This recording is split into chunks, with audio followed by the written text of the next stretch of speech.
back, everyone. You may have seen the news that the coronavirus is now spreading not just around China, but very heavily now into South Korea. And to help us understand what's really happening with that, we're here today at CPAC with Dr. Jeongmin Kim, and he's the chairman of strategy with Dawn of Liberty. And so, Doctor, it's a real pleasure having you on Crossroads. Yeah, nice to meet you, yeah. And so, why don't you tell us what exactly is happening right now? We understand there's more than 800 cases as we speak now of the coronavirus in South Korea, correct? Yeah, right. I also want to take part in this CPAC conference 5 days ago. At the time, the number of people who were infected were just 900. But now it's already 3,000 people within 5 days. And the number of people really is getting increased more and more. So actually, I'm really surprised. And then I want to know that how it is possible. Because Korea is not developing country. We have quite a good immune system and the prevention epidemic is quite excellent. It's a very, very advanced country, yeah. But actually, it is impossible how it happened. And then whenever I investigated about that problem, we saw that our government really have quite close relations with China. That's the reason they allowed Chinese tourists or students, even who come from Wuhan city, allowed enter into Korea. So the government in South Korea is openly allowing even people from Wuhan, the epicenter of the virus in China, to enter South Korea. Is this accurate? Yes. Before, I don't remember, but approximately 3 weeks ago, 12,000 Chinese who come from Wuhan city directly enter into Korea. They're actually coming directly from Wuhan, which is on heavy lockdown right now by the Chinese Communist Party directly into South Korea. Are they not stopping them? Are they not screening them? Yeah, it was already issued and many were the people afraid about that, but only Korean government thought that it is okay. And why would they think it's okay? Actually, I wanted to find why they behave like that. And then I found quite interesting that their background of education was very interesting. Most of Moon administration officers came from socialism student movement in 1980s. Okay, so let's explain something. So, if you've been following the news, you know that the Chinese Communist Party is completely locked down Wuhan. They have more than 80 cities on lockdown. Wuhan more than any of them. And anyone from Wuhan who travels to any other part of China is being, closely monitored, quarantined, you name it. The government in South Korea is openly allowing people directly from Wuhan, the epicenter of the virus, now the worst they closed, but go it's directly already late. in. So they closed it now, but they already let them in.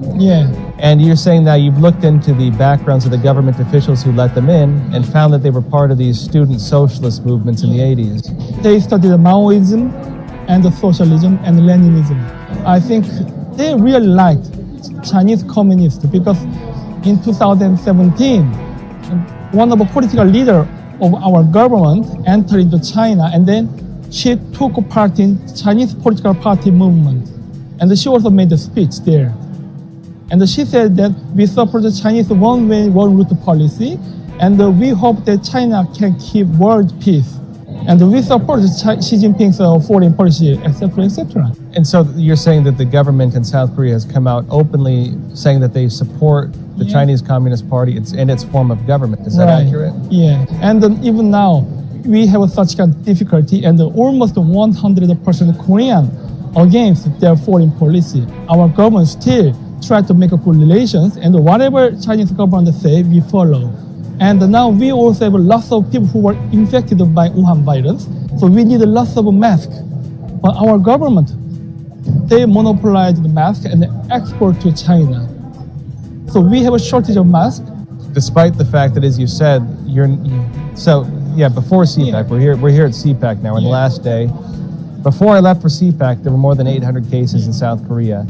Now how many thousand? You say 3,000, 5,000 now? Yeah, right. 3,000. 3,000? 1,000 cases in one day confirmed now. And facing this now, they're sending the masks manufactured in South Korea into China, not giving them to South Koreans? Yeah, and then many Korean people complained about that. So now I read some article which was published yesterday, and then our government said that, okay, if our people don't like about that, we will not give masks to China. Instead, we will send money to China. But we need actually that money. We don't have enough budget actually. And now our government asked more budget from the Korean people, it means that we have to increase our tax. So why we have to work like this? Our government, our president must take care of Korean people first, then Chinese people. But unfortunately, our government really care about the Chinese people first. Well, this is interesting now from a few different perspectives. Well, I guess first up, let's talk about one thing and we'll jump into more details. But now I heard a rumor, maybe you can confirm it, maybe you can deny it, but I heard that the South Korean government, when it opened the borders to the Chinese people coming from Wuhan, it told the South Koreans that we need to suffer with China. Did that actually happen? Yeah, I also heard such kind of rumor. Well, now I cannot share clearly, and actually I also need to go back to Korea, so I cannot tell about that one. And the other question is why would South Korea be supportive of the Chinese Communist Party to this extent? Because now, I mean, I've written before, I've actually done a pretty long investigative article exploring the history of South Korea and exploring some of the different claims that people have made, alleging that socialism had infiltrated South Korea. And I was actually very shocked to hear that, because in Western perceptions, South Korea seems like a very modern, very capitalist type society. The idea that they would have socialist values is unheard of. And the people seem to have very conservative values still. Is this not the case? Actually, almost 90% of Koreans are capitalists. They really like capitalism and the freedom democracy. But in our government, officers are really different. Because whenever we searched their education background, they were activists of socialism when they were university students. And they always had the anti-American movement. And then whenever they grew up, they became politicians. There are some kind of suspicion that they had some kind of financial relations with the Chinese Communist Party. Because I found that some of the politicians' relatives or younger brother who has a business relation with China. Business relations. Yeah.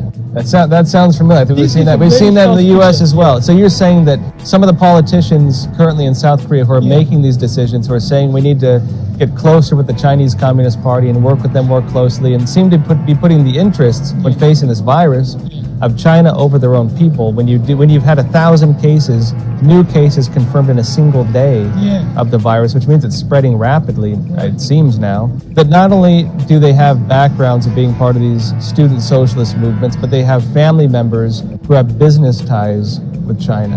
Is that accurate? Yeah, right. And I think they also want to make a more close relation with China. And China already failed in Hong Kong and Taiwan. And we have an election in April. So for Chinese Communist Party, South Korean election is the final hope to protect China. That's the reason they're really concerned about our election. That's the reason I think they want to do or manipulate something. Because our government looks like let's spread this epidemic. You're saying it appears based on government action that they're allowing the virus to spread, that maybe this is coordinated? That sounds like a pretty serious claim. How would you explain that? This is some kind of my private conspiracy theory, because of epidemics, our government want to delay or cancel our next election. And actually people cannot collect in the same place. Actually, many Korean people are afraid of a public place. And so was it the case that, so the South Korean elections are coming up, they let in all these Chinese from Wuhan, the epicenter of the virus. You have now a massive outbreak. Between 5 days, it went from 800 cases to more than 3,000 cases. The government does not seem to be controlling the outbreak. They're sending masks, which would help contain it, supposedly, not to the Korean people, but into China. And you believe that they're doing this to prevent large-scale gatherings, which would also delay the election. Just 1 month left, and if we have an election in April, they know that they cannot win in this election because really many Korean people get angry about that. We have a recession, and the rate of unemployment is very high, and many people already lost the house, and many Korean companies are bankrupt. So in this situation, how they can win in this election? That's the reason I think they want to use this epidemic to delay or cancel this election. Actually, they also want to cooperate with the Chinese Communist Party because it is a good opportunity for them to make perfect socialism state in my country. Because now they want to use 5G and the IT technology. They want to control whole of Korean people. For example, they already tried to make some kind of application. So if you are infected or have some kind of suspicion, government asks you to download the application. So if you download and log in, they know where you are, even you turn off the mobile phone. So our government wants to control whole Korean people now. So this is interesting. And this is interesting in context of China. Now, for those of you who don't know, I'm a senior investigative reporter at the Epoch Times. I've been studying Chinese subversion operations in the United States since 2008, including its United Front operations. And of course, this has led me into some of the research on their social control systems in China, including the social credit system and how they're exporting these high-tech systems of totalitarianism into other countries, mainly through the One Belt, One Road initiative. It would only make sense that if South Korea is praising the China model of government, which is what they call it, that they would be interested in the same forms of high-tech monitoring of citizens that China has. This is what you feel they're doing with the coronavirus? Yeah. So you feel that they're using the coronavirus as almost like a Trojan horse to delay the elections on one side, and two, to implement different forms of technologies for social control on the other. Is that accurate? So they can take two advantages. First, they can delay election, and second, they can create a totally controlled system. And that's the reason I think such kind of epidemics really give quite a good motivation for them to create such kind of a digital Leninism. Digital Leninism. Yeah, Korean people usually say digital Leninism. I guess just a last question. If you were to communicate one thing to Americans right now about what South Korea is facing and why we should really care about what's happening in South Korea right now with the coronavirus, because everyone's focused on the coronavirus. They're focused on whether this is spreading. They're not thinking about how the coronavirus could be weaponized by a government and used as a Trojan horse to accomplish other goals. First, Korean people can enter into America easily. Whenever Korean people want to take a visa, entering to America is not so difficult. So if many Korean people are infected and enter into America, what will happen? Still, America is okay in my opinion, but actually we don't know in future because yesterday 1,000 Koreans were infected. I don't know how many Koreans will be infected today. So this is really one problem. And second, our government really issue our Korean passport to Chinese or Korean who was born in China. So actually, I read some kind of criminal report in Australia and America, many places. But whenever I actually investigated about that, they were not born in South Korea. He has a Republic of Korean passport, but he was born in China. And so in other words, they're telling the Korean people that the people they're letting in from Wuhan are actually South Koreans who were living in China, but you said researching has shown otherwise, that these individuals are Chinese, born in China, and were not Koreans, as opposed to what the government's been telling you. They are doing some kind of citizen laundry. It's citizenship laundering. Yeah, that's the reason it will be future threat to American people because Korean people can easily enter. And I'm really afraid that we have a good relation with the American, but if such kind of thing happen in America quite often, who knows? Korean people will be prohibited to enter. So I'm really afraid of such kind of situation. Doctor, real pleasure having you on Crossroads. Have to have you on again sometime. Yeah, thank you very much. Yeah. Everyone, please remember, like and subscribe. If you're on YouTube, click the notification bell, know when we get the updates. See you next time.